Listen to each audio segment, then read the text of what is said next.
I'm going to answer a simple question that I couldn't find the answer to. Can you mind map on a Remarkable 2 tablet? Well, the good news is that the answer is yes. So keep watching if you want a little more detail. Now, my mind maps tend to be fairly large.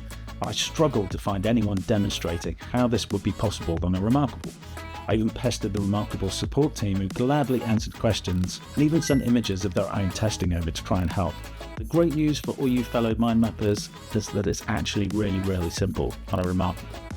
I've opened a quick sheet, and my personal preference is to work in landscape orientation.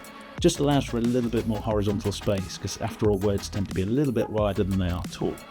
So if your quick sheet doesn't open in landscape, simply switch it using the set to landscape option.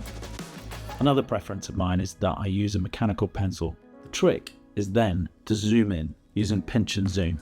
You'll now have access to a select part of the overall area. And after a bit of testing, roughly 2 times works well for my handwriting size, but it's going to vary for different people. So now you're zoomed in, start in the middle and begin your mind map.